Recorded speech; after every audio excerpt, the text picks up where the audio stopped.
No início de 2024, o submarino Rand sumiu na plataforma Dodgson, Antártida Ocidental, após encontrarem estruturas desconhecidas no gelo. Seu paradeiro continua gerando debates. Para alguns, tratou-se de um dano previsto previamente para missões desse tipo. Outros veem o ocorrido com o submarino como mais uma prova de que na Antártida nada é como parece. Na verdade, nos últimos anos, a Antártida ganhou mais relevância nos fóruns dedicados a conspirações. No entanto, o espanto não se resume às teorias que a veem como um muro que cerca a Terra plana ou um refúgio de uma civilização tão antiga quanto extraordinária. Essa região virou um enigma até para cientistas, mas não vamos nos adiantar. Com uma temperatura média de menos 20 graus, mais de 14 milhões de quilômetros quadrados e uma população média de menos de 5.000 habitantes, a Antártida capturou a atenção da humanidade muito antes mesmo de ser reconhecida como tal. Sim, é isso mesmo que vocês ouviram. Antes que a Antártida fosse esse enorme monstro branco que usamos como tela para nossas histórias mais malucas. Já era uma terra fértil para uma humanidade primitiva que buscava entender os mistérios ao seu redor. Como foi que ela fez parte disso? Porque dizem que existem bases nazistas secretas em seu território. Aconteceu lá uma guerra em que os americanos lutaram contra objetos voadores não identificados? O que foi a Operação High Jump? Por que se fala que ela poderia esconder um portal interdimensional? O que foi o que fez com que ela fosse considerada a entrada para a Terra Oca?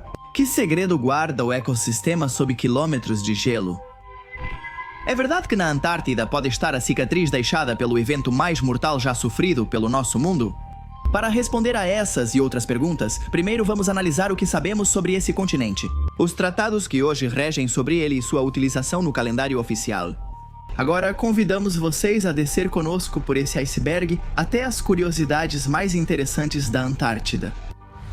Se vocês gostam desses especiais, podem comentar mistérios, e em breve lançaremos outro, explorando em detalhes esses casos que desde tempos imemoriais nos seduzem. Vocês também estão convidados a sugerir temas aqui embaixo. Estamos lendo os comentários de vocês. Vamos começar.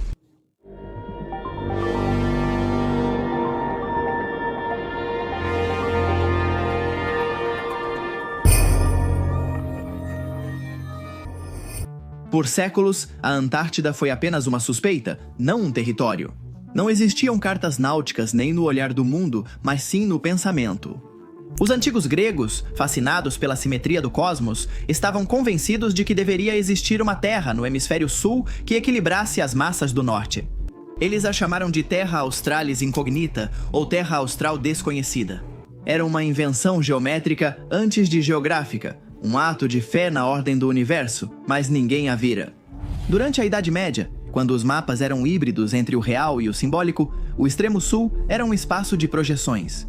Lá viviam criaturas mitológicas, monstros marinhos, bestas com olhos de fogo e representantes dos abismos mais sombrios. Ficava claro que ninguém tinha chegado lá, mas todos queriam imaginar. Era uma porta para a fantasia e um depósito dos nossos maiores medos. A Antártida foi finalmente a última região da Terra a ser descoberta, sendo documentada pela primeira vez no verão austral de 1603 pelo navegador espanhol Gabriel de Castilha. Em 1773, James Cook se tornou o primeiro europeu conhecido a cruzar o Círculo Polar Antártico, mas não chegou a avistar o continente. Seus navios, Resolution e Adventure, cruzaram icebergs e águas geladas. Cook concluiu que, se houvesse uma terra ali, seria inóspita, inútil e gelada. Ainda assim, seu relatório acendeu um estopim. Se não havia riquezas na superfície, será que elas poderiam estar escondidas embaixo? Em 27 de janeiro de 1820, a história mudou. Nesse dia, Fabian Gottlieb von Bennigshausen, um oficial naval do Império Russo, avistou uma massa de terra coberta de gelo. Ele estava a bordo do Vostok quando avistou o que descreveu como um muro de gelo sólido. Ele não sabia, mas estava diante da primeira visão documentada do que hoje conhecemos como o Antártico. Apenas 3 dias depois, o britânico Edward Bransfield também registrou visão semelhante de seu navio. Nathaniel Palmer, um caçador de focas americano, também relatou terra firme naquele mesmo ano. Em 3 semanas, 3 bandeiras tremulavam sobre um continente antes invisível por milênios. Mas ver não é conquistar. A Antártida permanecia inacessível. O frio era desumano, as tempestades incessantes e a logística para instalar acampamentos ou estabelecer rotas era impraticável. A maioria das expedições daquele século não voltava, as embarcações ficavam presas no gelo e suas tripulações, se sobrevivessem, contavam histórias que beiravam o delirante. Icebergs do tamanho de montanhas, ventos que uivavam como se tivessem fome de vidas humanas e auroras que pintavam o céu com luz. Luzes que ninguém sabia explicar.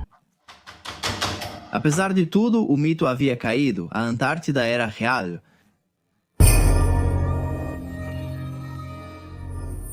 No século XX, avanços técnicos permitiram mais do que apenas observar de longe.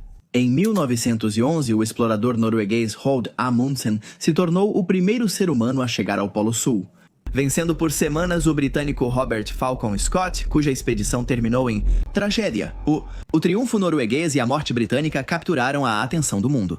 A Antártida já não era apenas gelo, virara palco de epopeias dignas de livros de aventura. Pesquisas científicas ajudaram a criar um mapa mais preciso do continente. Descobriu-se que, sob as geleiras que cobrem 98% da superfície, existe uma rede complexa de montanhas, lagos e sistemas geológicos, que não lembram em nada o deserto branco visto de cima.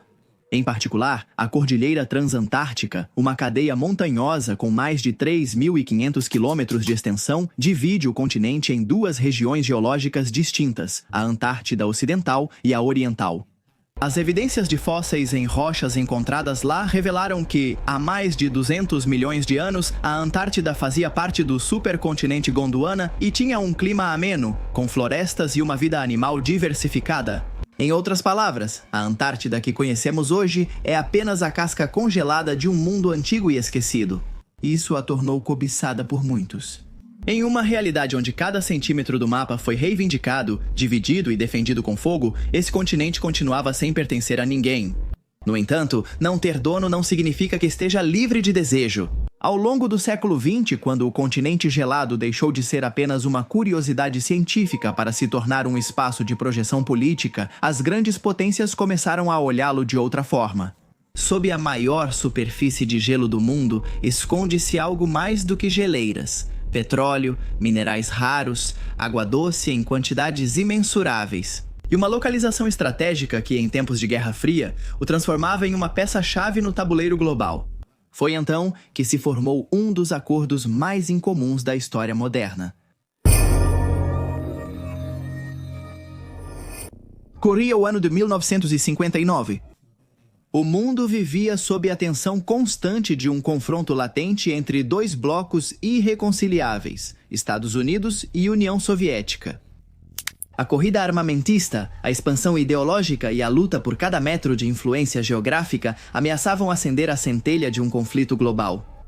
Contra todas as previsões, 12 países, incluindo alguns em conflito, fecharam um acordo histórico: preservar a Antártida como um continente para a paz e a ciência.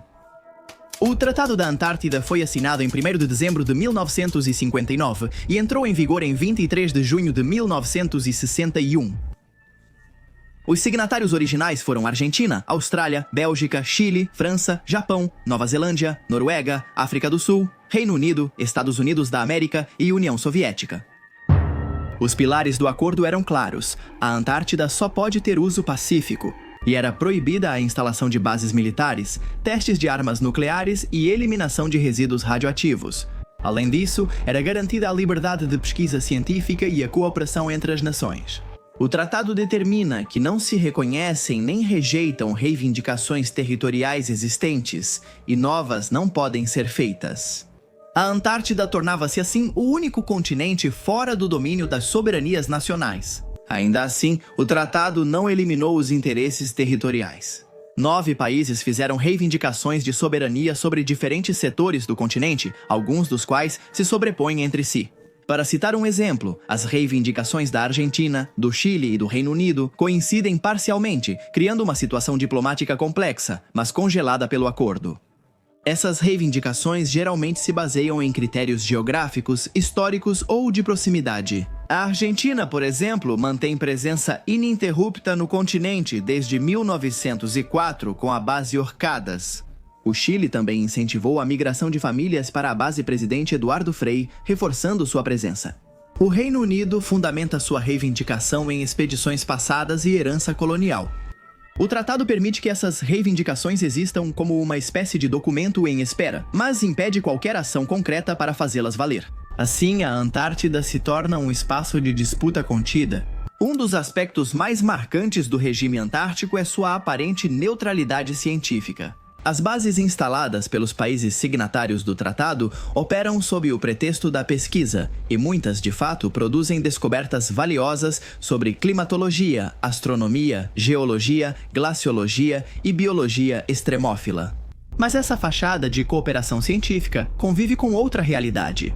A presença permanente no continente também funciona como uma ferramenta diplomática.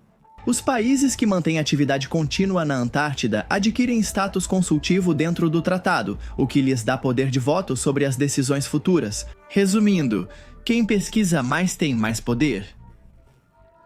Por trás dos laboratórios e estações de pesquisa, há infraestrutura, investimento estatal e estratégia geopolítica. Algumas bases funcionam como pequenos enclaves de soberania simbólica. Nelas, bandeiras são hasteadas, selos e postais são emitidos, datas nacionais são celebradas e mantém-se uma população estável, ainda que mínima. A base Argentina Esperança, por exemplo, foi o cenário do primeiro nascimento humano na Antártida.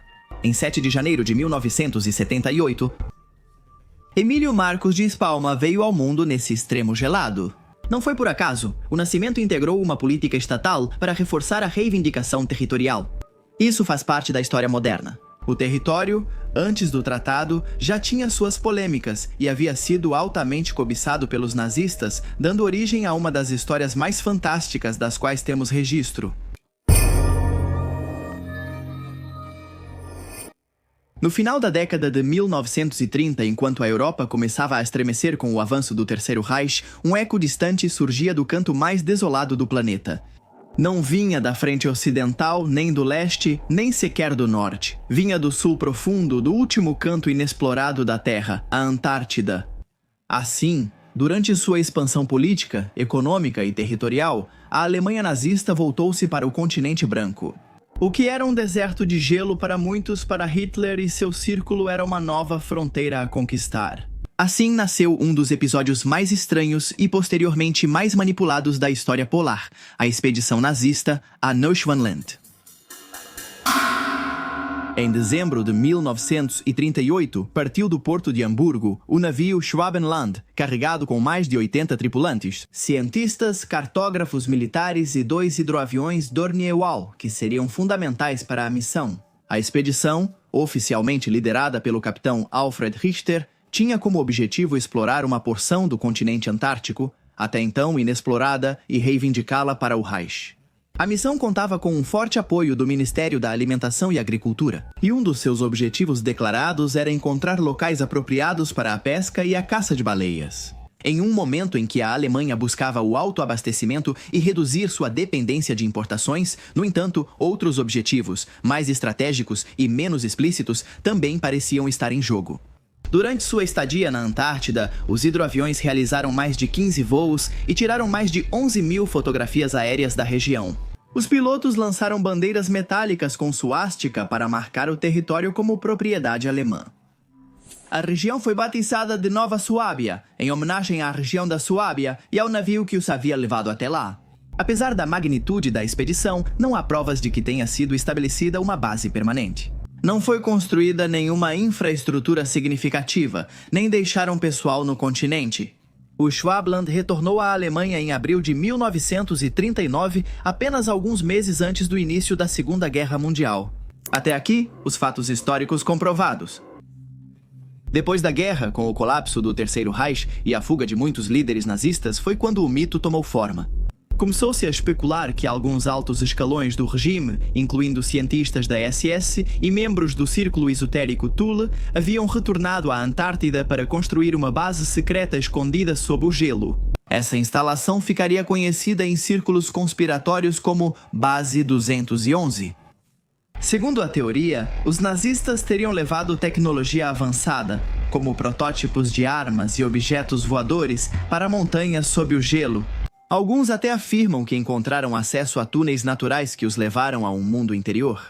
O que teria ligação direta com a teoria da Terra Oca, que vamos explorar em breve. Essas ideias foram propagadas por autores como Ernest Sandel, que na década de 70 publicou materiais pseudo-históricos que misturavam nazismo, ocultismo, OVNIs e ficção científica. Ele introduziu no imaginário popular a ideia de OVNIs nazistas criados em laboratórios secretos na Antártida. A partir daí, o mito cresceu como uma criatura sem controle. Disseram que os nazistas haviam aperfeiçoado tecnologia antigravitacional, e até mesmo que Hitler não morreu em Berlim, mas escapou de submarino para uma cidade subterrânea construída sob o gelo.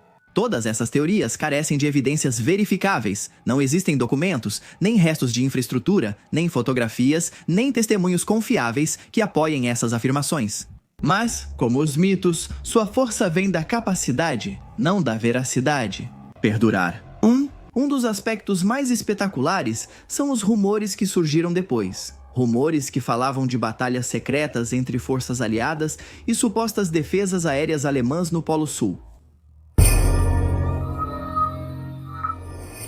Em 2 de setembro de 1945, o Japão assinou sua rendição incondicional, colocando fim à Segunda Guerra Mundial. O planeta inteiro estava exausto, as potências destruídas, mas ao mesmo tempo, a máquina militar americana havia alcançado uma capacidade nunca antes vista. Nesse clima de reconstrução e rearranjo geopolítico, os olhares se voltavam para territórios pouco explorados. O Ártico, os oceanos e, é claro, a misteriosa e gelada Antártida. É nesse cenário que nasce a Operação High Champ, oficialmente chamada de Programa de Desenvolvimento Antártico da Marinha dos Estados Unidos, de 1946. Embora seus objetivos formais fossem treinar pessoal, testar equipamentos em condições extremas e consolidar a presença dos Estados Unidos na região. O tamanho descomunal da expedição despertou suspeitas quase desde o primeiro momento. A Operação Haiyang foi liderada pelo contra-almirante Richard E. Byrd, um veterano explorador polar que já havia comandado missões a zonas inóspitas em décadas anteriores. No entanto, a magnitude dessa operação superava qualquer precedente, já que contava com mais de 4.700 homens da Marinha dos Estados Unidos. 13 navios de guerra, incluindo porta-aviões, destroyers e navios de apoio, e 33 aeronaves entre aviões e helicópteros. Era basicamente um pequeno exército marchando para o continente branco. Fica claro que a operação era grande demais para tarefas científicas simples. Algumas vozes na época especularam, por motivos geopolíticos, que era para mostrar força diante da União Soviética em plena formação da Guerra Fria. Ou até mesmo investigar relatos das já mencionadas instalações secretas que os nazistas haviam construído na Antártida durante a guerra. O comboio saiu do porto de Norfolk, Virgínia, em 26 de agosto de 1946. E após uma viagem que cruzou o Canal do Panamá e se abasteceu em portos sul-americanos, alcançou as águas geladas do sul. Byrd organizou o desdobramento em 3 grupos. O Grupo Oeste estaria focado em reconhecimento aéreo e cartografia, o Grupo Leste na exploração de áreas costeiras e o Grupo Central seria o núcleo logístico e de comando. O coração da operação era o porta-aviões United States Ship Philippine Sea, que transportava aeronaves que seriam lançadas de seu convés para realizar mapeamentos aéreos de vastas áreas. Em poucos meses, a operação cartografou milhares de quilômetros da costa antártica e registrou condições meteorológicas e geográficas extremas. No entanto, não foi isenta de tragédias. Em 30 de dezembro de 1946, um acidente aéreo no Mar de Ross causou a morte de 3 tripulantes.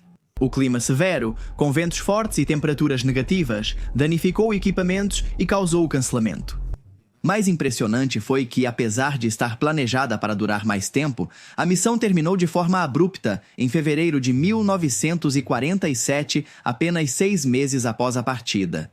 A Marinha explicou que isso se devia às condições climáticas adversas e ao cumprimento dos objetivos. Mas essa explicação nunca convenceu totalmente os mais curiosos. Ao retornar, o almirante Byrd deu entrevistas que aumentaram as especulações. Em particular, em 5 de março de 1947, o avião atravessou o Mar de Ross o avião atravessou o Mar de Ross no ano de 1937. Ele se deslocou em De Rosen. O avião se deslocou. O avião se deslocou no Mar de Ross. Ele se deslocou no Mar de Ross em 1937. Ele se deslocou no mar em 1937. Earth se tornou terreno fértil para todo tipo de hipóteses. Algumas permaneceram dentro do plausível, enquanto outras adentraram o extraordinário, como supostos encontros com tecnologia desconhecida e naves voadoras. Será que Bert e os seus enfrentaram resistência? Eles descobriram que realmente havia bases secretas lá? Liza? E de forma direta, os Estados Unidos lutaram contra OVNIs nazistas na Antártida? Toda a operação foi planejada para aniquilar o último bastião do Terceiro Reich. Mesmo que não se leve em conta essa teoria da conspiração. O fato é que a ligação da Antártida com os discos voadores parece realmente profunda. Inscreva-se! A Antártida não é apenas um dos lugares mais remotos e inexplorados do planeta, mas também um dos mais envoltos em mistérios. Décadas. Este imenso deserto branco tem sido o foco de inúmeras teorias que apontam para a existência de tecnologia extraterrestre, fenômenos aéreos não identificados e bases ocultas, sob o gelo eterno. Avistamentos de OVNIs na região não são novos, mas ganharam força por causa do isolamento geográfico, sigilo militar e poucos testemunhos de quem se atreve a falar. Apesar de poucos registros oficiais e frequentemente desacreditados, existem multidimensionais. Múltiplos relatos de objetos voadores não identificados sobrevoando o continente branco. Pilotos de missões científicas, pesquisadores de bases internacionais, militares e até mesmo satélites relataram anomalias que até hoje não têm explicação. Um dos relatos mais inquietantes data da década de 1960, quando um grupo de cientistas britânicos da base Haley afirmou ter observado uma formação triangular de luzes laranjas, deslocando-se em silêncio. O relatório foi classificado como fenômeno óptico, embora as testemunhas nunca tenham aceitado essa explicação.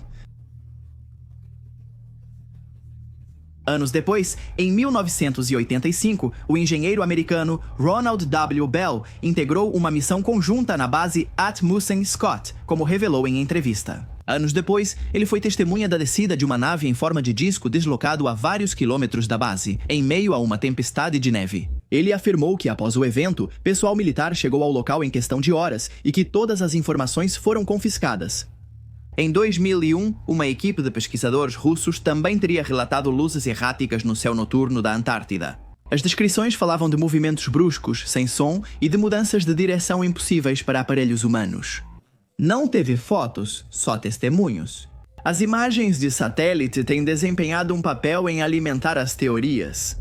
Em 2012, uma análise do Google Earth revelou uma estranha estrutura circular semi-enterrada no gelo antártico, em uma região próxima à terra da Rainha Maud. As dimensões e a simetria do objeto levantaram suspeitas de que poderia se tratar de uma nave oculta, embora as explicações oficiais apontassem para formações geológicas naturais.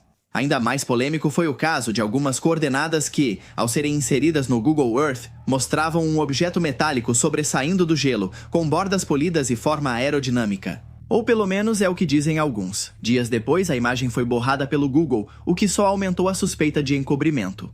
Nas últimas décadas, o número de satélites e drones que monitoram o continente cresceu exponencialmente. No entanto, os dados concretos continuam sendo escassos. As agências espaciais, tanto públicas quanto privadas, raramente tornam públicos registros de anomalias nessa região do planeta.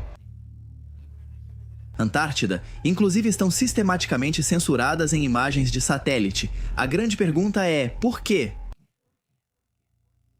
Os teóricos do ocultismo afirmam que existe uma aliança tácita entre governos e corporações para manter em segredo o que realmente acontece lá.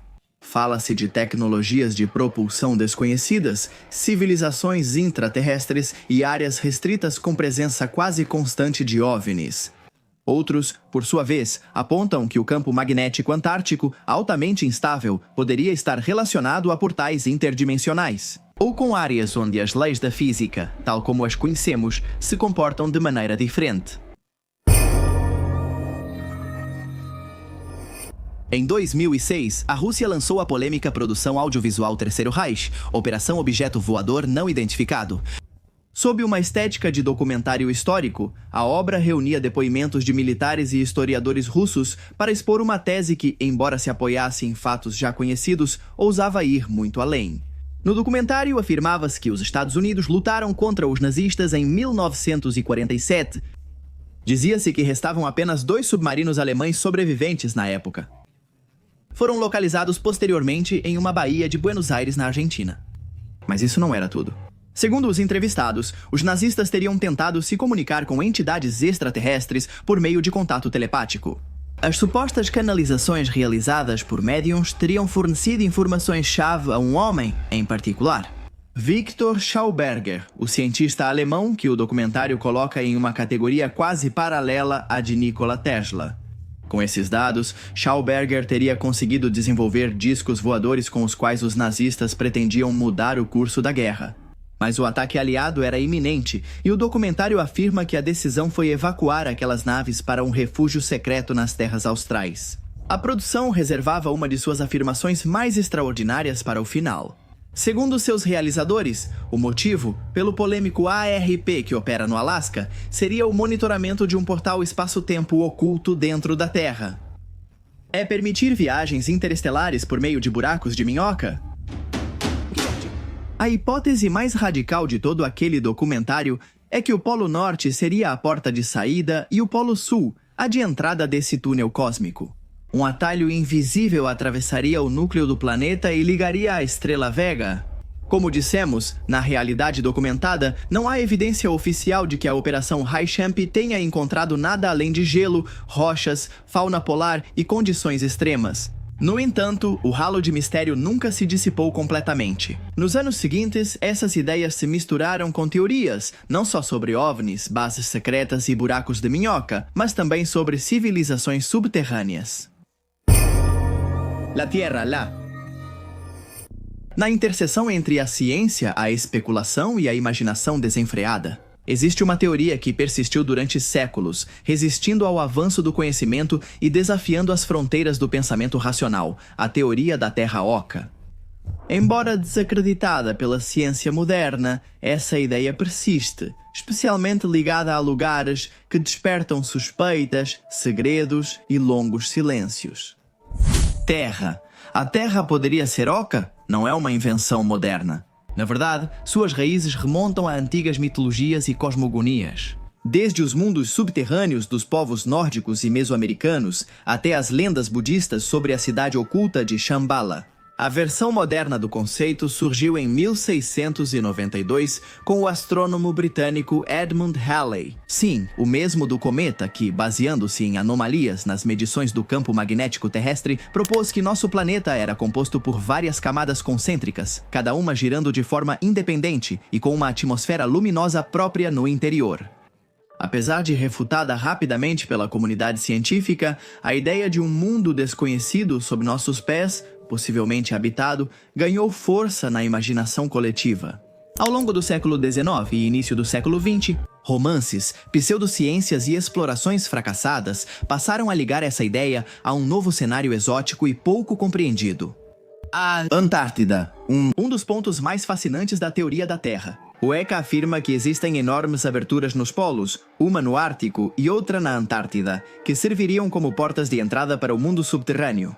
Alguns mapas antigos, distorcidos por erros cartográficos ou talvez por intenções mais obscuras, mostram estranhas cavidades nas regiões polares. Mas foi no século XX que essa narrativa adquiriu uma dimensão muito mais extravagante. Grande parte dessa percepção vem das interpretações em torno de alguém que já apresentamos, o próprio almirante Richard E. Byrd.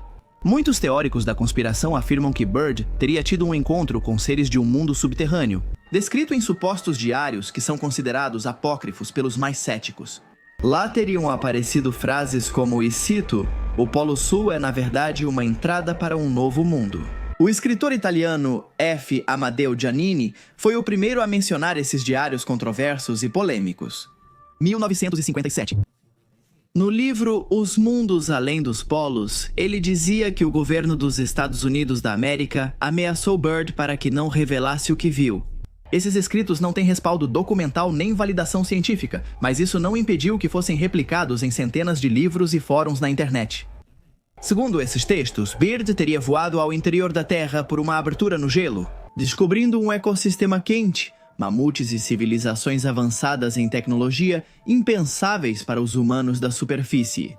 Ligados a essas teorias, surgem nomes místicos, Agartha e Shambhala. Diz-se que essas são cidades sagradas escondidas nas profundezas do planeta, governadas por sábios imortais, conhecidos como os Mestres Ascensos ou os Reis do Mundo. Em alguns relatos, são essas entidades que ditam as regras evolutivas da humanidade, intervindo apenas quando a civilização está à beira do colapso. Por causa do seu isolamento extremo, seu ambiente hostil e sua quase total inacessibilidade, tornou-se assim o ponto focal ideal para essas lendas modernas. A possibilidade de que estivesse escondida uma entrada para Agartha acrescentou camadas de intriga a um continente que já estava envolto em sombras.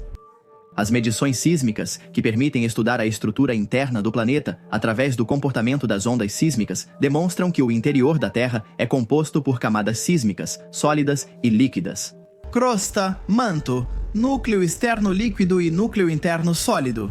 E não há espaço algum para um mundo vazio sob nossos pés. As imagens de satélite e os voos polares também não detectaram nenhuma anomalia geológica que possa ser interpretada como uma abertura ou portal. As zonas polares são difíceis de sobrevoar por razões climáticas, logísticas e políticas, mas não estão fora de alcance. Ainda assim, a persistência dessas teorias costuma se amparar nisso. A maioria dos estudos sobre a própria Terra, os estudos sobre a Terra são, a maioria dos mesmos estudos sobre a forma da Terra, a maioria.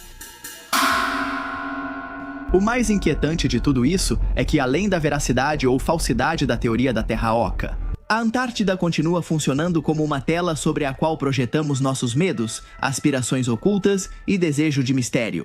O que se esconde sob o gelo? O que existe além do que os mapas mostram? Que segredos guarda esse silêncio polar que cobre tudo?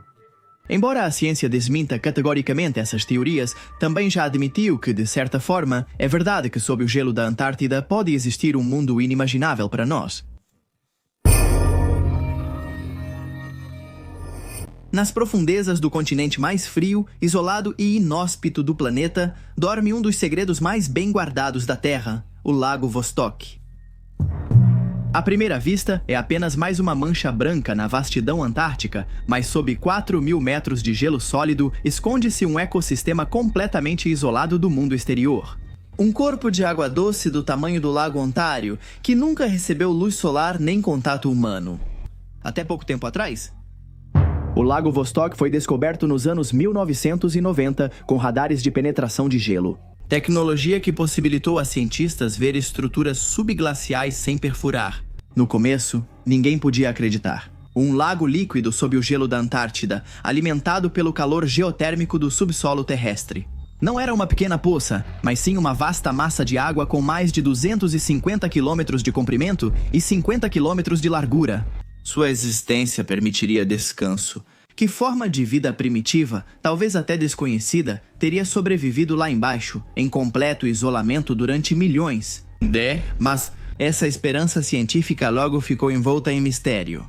Durante anos, a perfuração do lago foi alvo de um intenso debate internacional. A comunidade científica temia contaminar o ecossistema único com materiais estrangeiros. No entanto, os pesquisadores russos avançaram lentamente em sua missão. Em 2012, a equipe da Estação Antártica Vostok anunciou que finalmente havia chegado às águas do lago. A perfuração, segundo os russos, foi realizada com extremo cuidado. Ainda assim, o que aconteceu em seguida só aumentou as dúvidas. Após coletarem as primeiras amostras, as autoridades russas impuseram forte sigilo. As publicações científicas demoraram a sair e, quando chegaram, eram escassas e ambíguas. Em 2013, um ano após o contato com o lago, os cientistas afirmaram ter encontrado uma estranha forma de bactéria desconhecida que não correspondia a nenhum outro organismo catalogado na Terra. Depois, muito convenientemente, eles voltaram atrás. A amostra estava contaminada, disseram, e a descoberta não era válida. Para muitos, isso foi o começo de uma suspeita mais profunda. O que eles realmente tinham encontrado lá embaixo? O Lago Vostok não é apenas o maior dos mais de 400 lagos subglaciais da Antártida. É também o mais inacessível, o mais misterioso e, segundo algumas teorias, o que mais segredos pode esconder. Ele costuma ser considerado uma espécie de laboratório natural para estudar condições semelhantes às da lua gelada de Júpiter ou de Saturno. Se houver vida em Vostok, ela pode existir em outros mundos? Esse era o sonho dos astrobiólogos, confirmar essas ideias. Porém, vozes muito mais sombrias começaram a surgir. Alguns conspiracionistas afirmam que o Lago Vostok esconde estruturas artificiais, ruínas de uma civilização pré-humana ou tecnologia alienígena sepultada sob a camada de gelo. A estação Vostok, que leva o mesmo nome do lago, continua operando em condições extremas, com temperaturas que podem atingir até 89 graus negativos, a menor já registrada na Terra. Lá, um pequeno grupo de cientistas permanece todo o inverno pesquisando em meio a tempestades de gelo e noites que duram meses. Mas sobre as descobertas sob o lago, pouco ou nada foi dito com clareza. Existe vida no Lago Vostok? Será que o isolamento de milhões de anos permitiu a evolução de organismos completamente diferentes de tudo o que conhecemos? Talvez os ecossistemas antárticos escondam segredos mais antigos, ligados a civilizações perdidas ou experimentos. Silenciados, as perguntas continuam no ar e às vezes se intensificam. Se considerarmos que na Antártida também existe o lugar natural mais profundo do mundo, no centro da Antártida Oriental fica o glaciar Denman, um grande rio de gelo com mais de 70 milhas de extensão e cerca de 10 de largura. Porém, sob a aparência de gelo e calma, há uma armadilha mortal. Trata-se do cânion terrestre mais profundo do planeta, submerso sob o manto congelado a até 3.500 metros abaixo do nível do mar. Durante anos, a Antártida Oriental parecia estável diante das mudanças climáticas, até que Denman revelou outra realidade. De 1996 a 2018, sua linha de base, onde o gelo repousa na Terra antes de ir ao mar, recuou 5,4 quilômetros.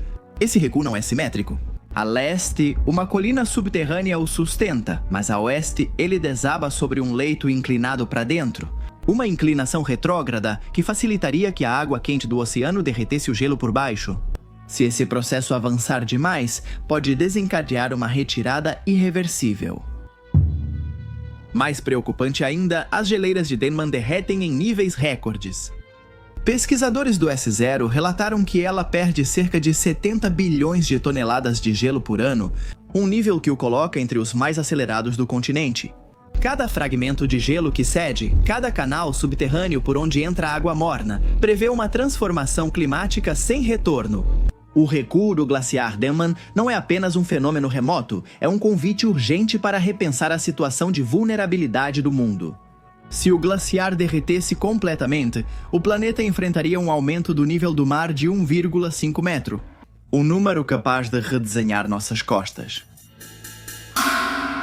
Por outro lado, além do seu derretimento, o fato de Denman apresentar um cânion que se aprofunda tanto na Terra faz com que a imaginação se acenda, dando origem a inúmeras teorias. Chegaram até a classificá-lo como uma porta para o próprio inferno.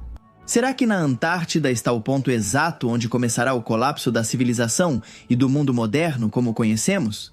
Não seria estranho, já que muitos acreditam que um dos maiores cataclismos do planeta começou lá.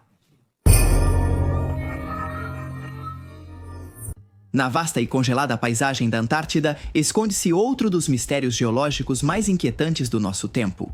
A suposta cratera de Wilkes Lane, um colosso oculto sob quilômetros de gelo, invisível a olho nu, mas cuja presença despertou teorias que vão desde a ciência mais rigorosa até as especulações mais inquietantes. A história desse mistério começa em 2006, quando uma equipe de cientistas norte-americanos, liderada pelo geofísico Ralph von Friis, detectou uma anomalia gravitacional de proporções gigantescas sob o gelo do leste antártico. Utilizando dados obtidos por satélite, eles observaram uma perturbação gravitacional de aproximadamente 300 km de largura.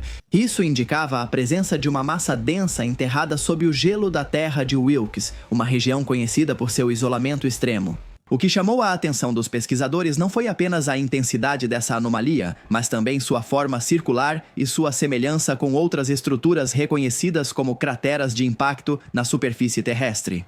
Para os especialistas, isso era uma clara indicação de que algo descomunal havia colidido com a Terra naquele momento. milhões de anos atrás. A ideia não era absurda. Foi sugerido que essa poderia ser a cratera deixada por um asteroide de pelo menos 50 quilômetros de diâmetro, que teria impactado há aproximadamente 250 milhões de anos, coincidindo de forma sugestiva com a extinção em massa do Permiano-Triássico, o evento mais letal da história do planeta, que eliminou mais de 90% das espécies marinhas e 70% das terrestres. A comparação inevitável foi com a famosa cratera de Chicxulub, na península de Yucatán, no México, responsável pela extinção dos dinossauros. Mas o de Wilkinsland seria ainda maior. Estima-se que o impacto pode ter liberado uma energia 1 milhão de vezes superior à bomba de Hiroshima. Se confirmada como cratera de impacto, a de Wilkinsland não seria só a maior já achada na Terra, mas também a que mais mudou o rumo da evolução planetária. O problema é que, diferente de Chicxulub, essa cratera fica sob mais de 1.600 metros de gelo. Não pode ser vista a olho nu nem escavada facilmente. Provas diretas são quase impossíveis. As confirmações vieram apenas por meio de estudos indiretos, análises via satélite, mapeamentos geofísicos e imagens de radar de penetração de gelo. Tudo indica que há ali uma estrutura circular, densa e maciça. Resumindo, a dificuldade de acessar essa região faz com que o mistério permaneça. Está claro que sob o gelo de Wilkinsland existe um segredo de proporções planetárias que talvez ainda não tenha revelado tudo. Mas a Antártida não possui só lagos escondidos, grandes crateras e cânions enormes. Durante muito tempo, acreditou-se que também havia pirâmides.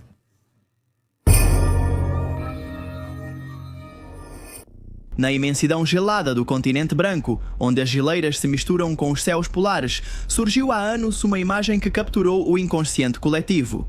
Uma montanha solitária que, vista de cima, parecia ter sido esculpida com precisão por mãos humanas. 4 lados inclinados, um topo simétrico e um relevo que evocava instantaneamente as pirâmides antigas. O cenário? As montanhas Ellsworth, a cadeia de montanhas mais alta da Antártida. Essa formação na Heritage Ranch viralizou em 2016, após imagens do Google Earth serem amplamente compartilhadas. A estrutura, visível em cerca de 2 km² e com uma altura próxima de 4.150 pés, imediatamente levou muitos a se perguntarem se poderia ser uma construção ancestral enterrada sob o gelo. Mas a comunidade científica rapidamente esfriou o entusiasmo. Segundo Eric Reichenort, professor da Universidade da Califórnia e cientista da Administração Nacional da Aeronáutica e Espaço, especialistas afirmam que essa forma piramidal não foi feita pelo homem. Os geólogos explicam que essa silhueta é, na verdade, um horn ou pico piramidal.